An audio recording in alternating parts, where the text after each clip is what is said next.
morning, good afternoon, good evening, depending on your time zone. This is Ini TV, Ephraim Naruna Imafido Idisoge TV. So if it's your first time that you're joining us or you're coming across this video, we'll say welcome. This is the TV channel where we share our own opinion and leaves you to comment. Let's know what you think about our own opinion. You see, we just don't tell the news. We'll tell you what's behind the news. Everybody know what's trending on the social media. So we are still on this issue of Nnandi kanu. Revolution are coming out. Secrets are coming out. Some information just came to us. We are praying that it is not true. It's a prayer that this is not true. But all fingers seems to be pointing that the British was involved in the kidnap of Nnandi kanu.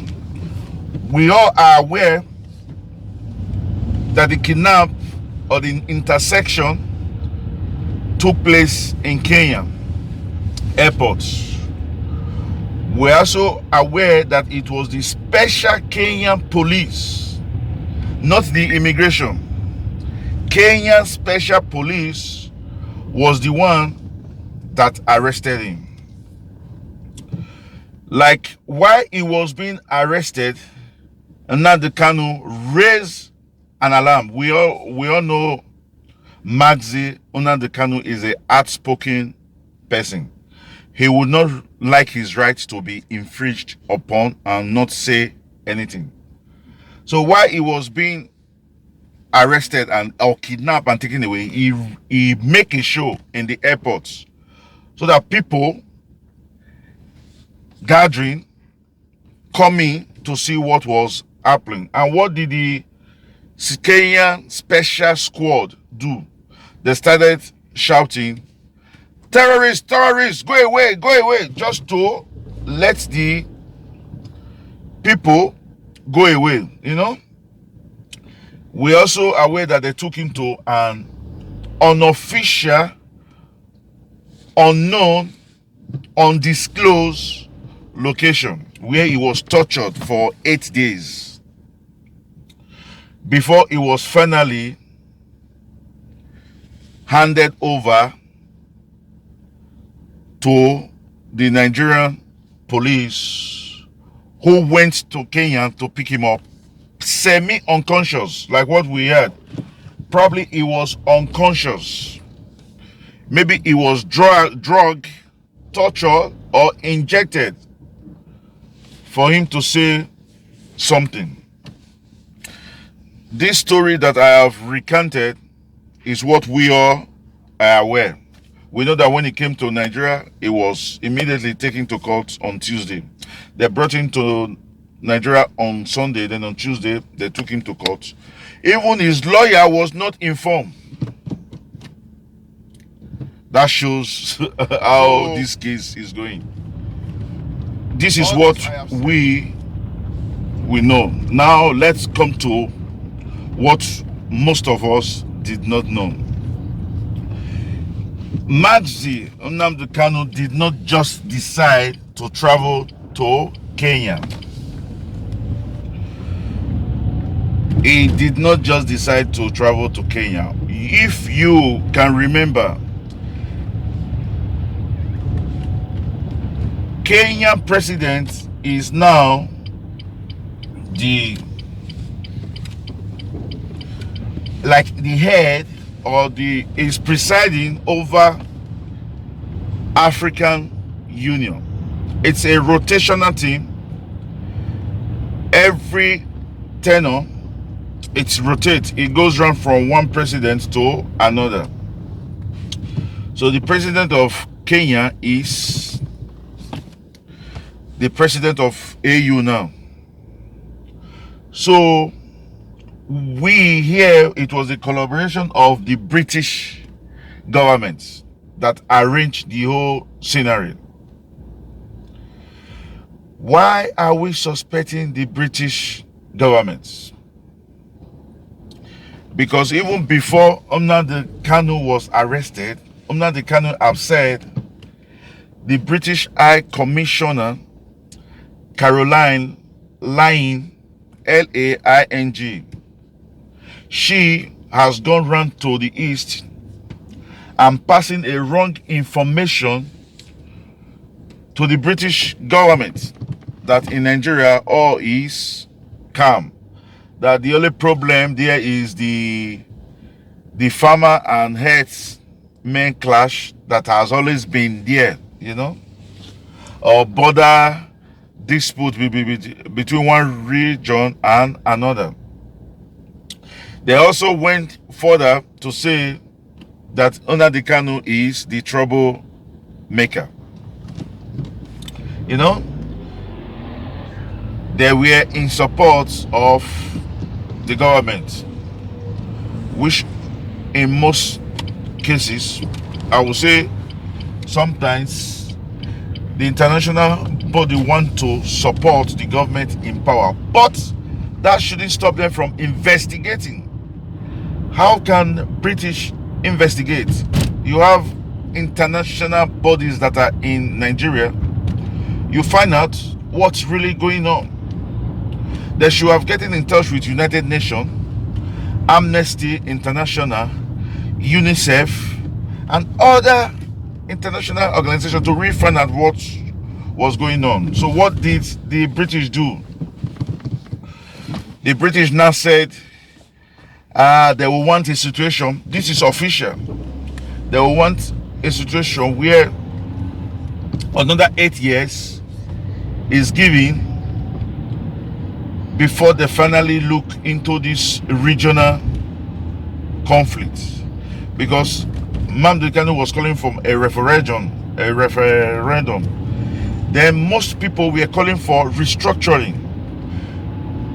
On others, we are saying this federal system we are operating is not a federal system. You know, so the British said, let's give Nigeria 8 years more to see if things will fall into place. That was their own opinion. So they were in support of the government. Then 2 days after we heard that Nnandi Kanu was arrested, the British government came out with a speech that they cannot afford another civil war in Nigeria, because if there's another civil war, it would be economically and politically a blow, negative impact on the world, who will take care of over 250 million people. That was their own point of view. So our question is, was it the fear of the effects of a civil war? Was that why the British have to go so cheap to sell Nnandi Kanu out? That's one finger that is pointing to them. Then when we heard that Nnandi Kanu was kidnapped, they came out quickly to say it was not in our soil. It was not in our soil. It was not in Britain it happened. You know, that is another case of guilty conscience. Quickly, you want to clear the air because you know fingers are pointing at you. It was not in our soil. It didn't happen in Britain. Fine. Investigation were going on. We also learned that the British, afraid that a civil war might explode, felt if Nnandi Kanu is caged or key at worst, Nigeria will be